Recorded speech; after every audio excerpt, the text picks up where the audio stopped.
kuja kujionea hali halisi, lakini kwa sababu upo pamoja na wenyeji wetu waliotupokea, basi nitumie fursa hii kufikisha salamu.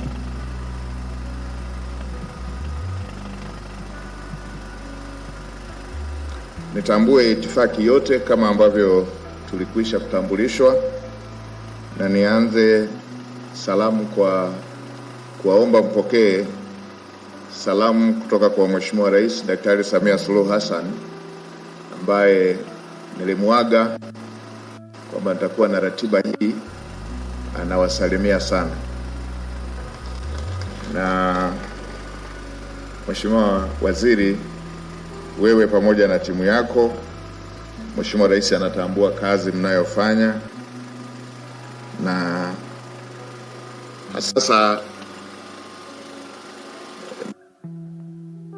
za hivi majuzi, na niseme kama ulivyosema, hiki kilichotokea majuzi sio uzembe, ni hali halisi ambayo inaikumba dunia na Tanzania ikiwepo, na hata wakati mwingine huwa tukichukua hatua zingine kama serikali huwa zipokelewi kwa ladha hivi na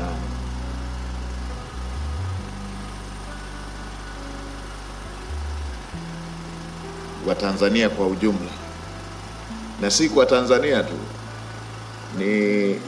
ni jambo la dunia nzima. Haya mambo ya mabadiliko ya tabia nchi yanapoongeleka huwa hayana ladha sana, kwa sababu yanakinzana na baadhi ya shughuli zingine ambazo huwa zina ladha zaidi kwa wakati huo, na si hapa Morogoro tu na hapa Pwani na Dar es Salaam, ni nchi nzima. Kwa sisi tuliokulia vijijini, ukiangalia hali ya mazingira tulioikuta na sasa, pana badiliko kubwa sana. Sasa mabadiliko ya aina hiyo, madhara yake ni kama haya ambayo yanajitokeza. Lakini pamoja na hivyo, kama ambavyo Mheshimiwa Waziri umesema, serikali haijalala. Baada ya mto kukauka ndio wanalalamika leo wale mabingwa wa kuelezea matatizo, lakini serikali imeona some years back na imeanza kutafuta jawabu la kukabiliana na hali ya aina hii ikitokea miaka kama 3 iliyopita, kwa kujenga mradi mkubwa ambao utatoa jawabu mbadala inapotokea hali ya aina hii. Kwa hiyo tuwaambie wale waliozoea kuelezea matatizo, wanajibanza huko, wanafugwa huko nchi za nje, wanafugwa huko, hawafanyi jitihada zozote kuhusu nchi hii.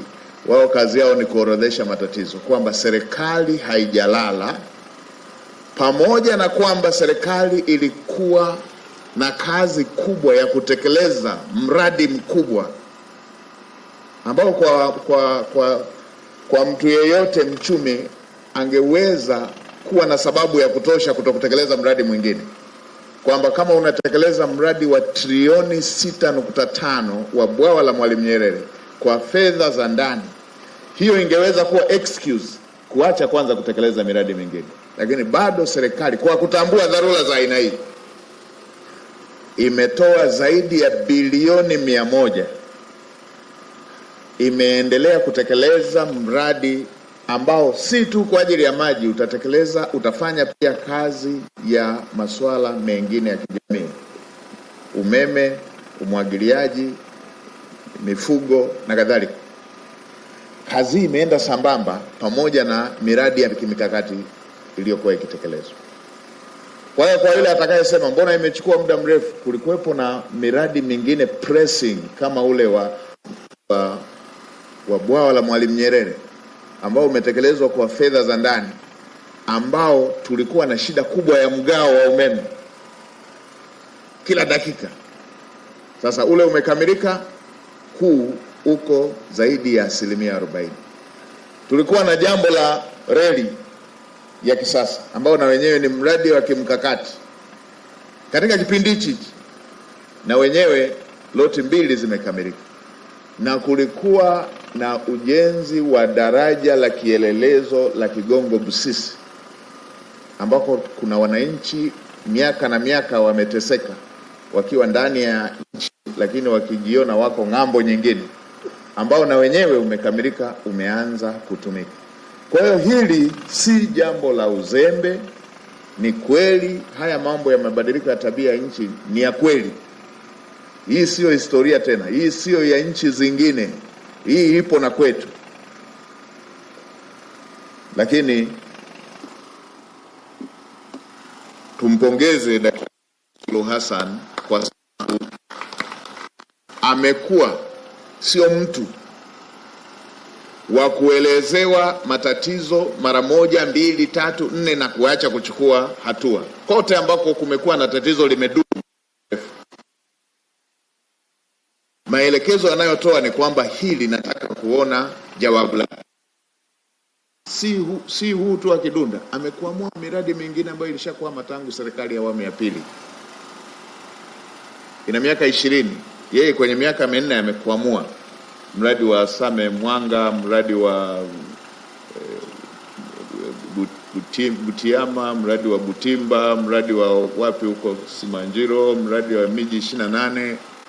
Ipo mifano mingi ya aina hii, ukiwemo na huu wa Kidunda.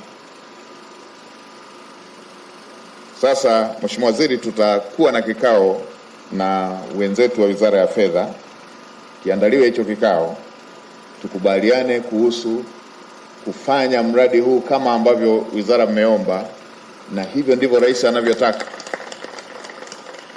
iwe moja ya kipaumbele cha sasa, kuweza kuhakikisha tunaukamilisha ndani ya mpango mlivyokuwa mmepanga kuutekeleza. Na hili lichukuliwe kwa udharura huo, kwa sababu hapa si hata ukame huu, ni mvua zimechelewa tu. Tumepata taharuki hii. Hii ni mvua zimechelewa. Na mwaka uliotangulia mvua zilikuwa chini ya kiwango. Si kwamba hazikuwepo, zilikuwa chini ya kiwango. Hii inatupa somo ni namna gani kukiwa na ukame patakuwepo na shida. Kwa hiyo hili ni moja ya jambo, tufunge mkanda kama tulivyofunga kutengeneza bwawa la Mwalimu Nyerere ili tuweze kukamilisha mradi huu.